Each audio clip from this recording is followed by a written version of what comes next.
Just get cozy and just talk all things, relationships, friendships. Being 21 right now, I'm like basically 1 year old. Does that make sense? Every time I hung out with them, I always felt really drained. A lot of my friendships have died because I always felt like I'm the one to always ask to hang out. It's a very big thing in Asian families. You're going out to eat dinner and the bill comes and all the aunties and uncles are fighting over the bill. And just like my family, we were fighting over the bill.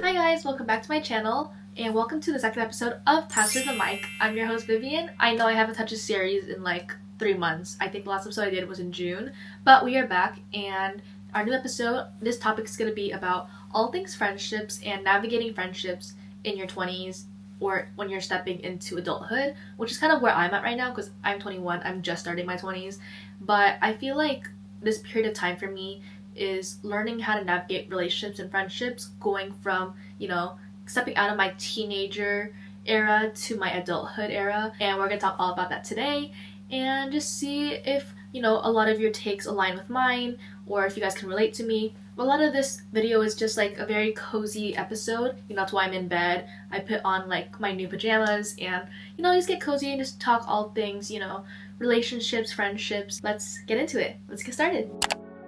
So like I said, I am only a level 21 in my life, so I don't know all there is to know about friendships, relationships and such. I feel like I have a good grasp on what I expect in friendships and what kind of relationships I want in my life. I hope this video is something that you can relate to, or if you're kind of struggling with navigating the types of relationships you want in your life, which I have been there, so I understand that. I just hope you take what I say with like a grain of salt. And then going into your 20s, where it's supposed to be that period of time where you're figuring yourself out, you don't know what the fuck you're doing. I've heard a lot of people say like, your 20s is like another version of your teenagerhood, except, you're not in the same bubble of social circle anymore, but instead now you're like experiencing the real world for the first time. Your 30s are when you're actually like an adult, because now you've had to figure your shit out. Right now in your 20s, you're just figuring it out. You're learning who you are. In a way, being 21 right now, I'm like basically 1 year old. Does that make sense? I think I've seen that somewhere and it made like total sense, but me trying to explain it, it does not make sense at all. This is year one, learning what kind of friendships I like in my life. Yeah.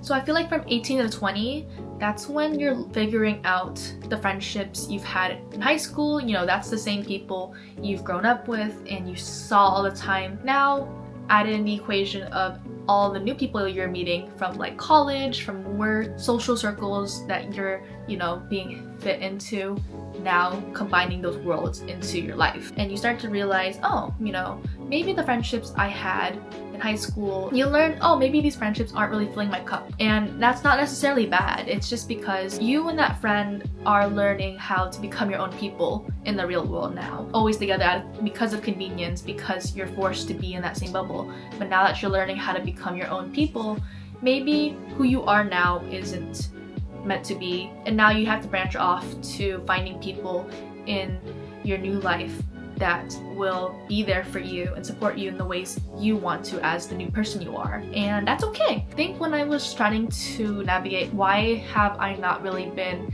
clicking as much with my high school friends anymore, even though I would hang out with them all the time, talk to them all the time and such, but we just grow into different people. And I always thought it's because of not seeing each other all the time and the distance of it. That could be the case, but also at the same time though, with the right people, distance doesn't really matter. You can see each other after a year and you feel like no time has passed. It's like right where you left off. So I don't think distance is a problem with the right people, but more so you're growing into different people and you don't necessarily fulfill each other in the same way you used to.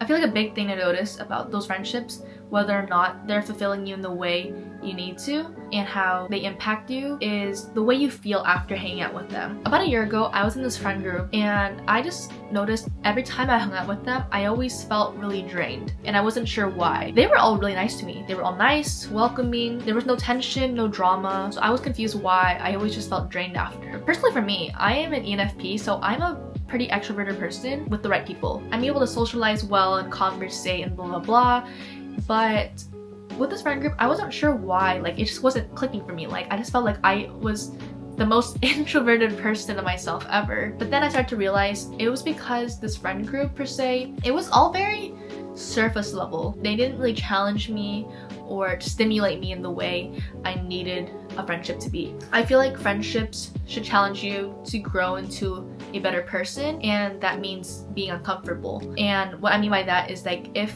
a friend group doesn't have any vulnerability or any sort of depth to it, it's gonna die. And there's really no, I wouldn't consider that a friendship, to be honest. For me, I need a friend to be honest with me.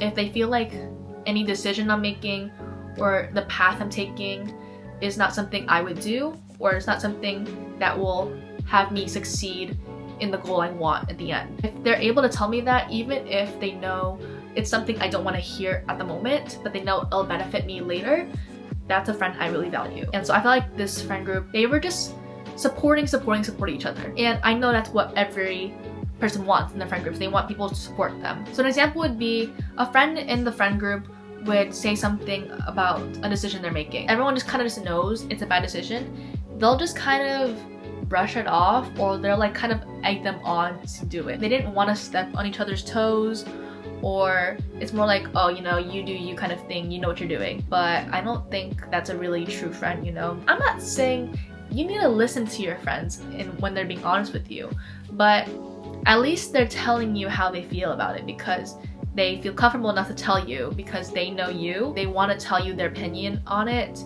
so you can decide whether or not you want to follow their advice or to take the path you want to. I feel like that's all people mainly talk about. You know, they want friends to support them and be there for them when they're down and pick them up when they need to. Blah, blah, blah, stuff like that. But at the same time, though, there also needs to be a level of needing people to challenge you, needs people to make you uncomfortable. Even if you don't want to hear at the time, you need people who will be there to tell you when you're doing something wrong. So I feel like that's why it's a big thing to pay attention to the way people make you feel, because even something as small as me just feeling drained after conversations, it kind of changed my mindset of why these friends were making me drained. It's because of the conversations I was having with them and the way it wasn't worth my time.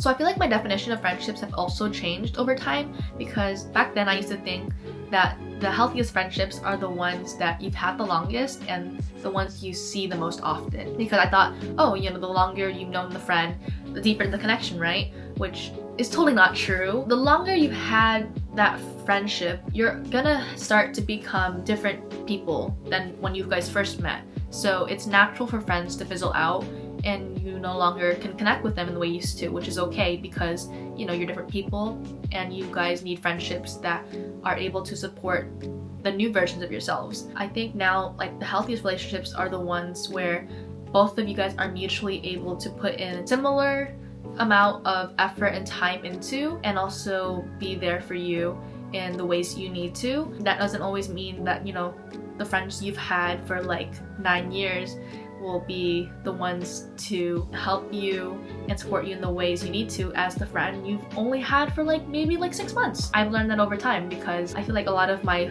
longer friendships that I held on to for so long, because I didn't want to let go of the friends I used to have and, you know, grew up with. But I realized we are different people, we have different priorities, and it's okay to not always view them as my best friend, because we've known each other for 9 years, but my best friends who I've only known for like, I think around 6 months are like my best friends, because they support and care for me and put in the same amount of time and effort I do into the friendships, and that's what I need right now.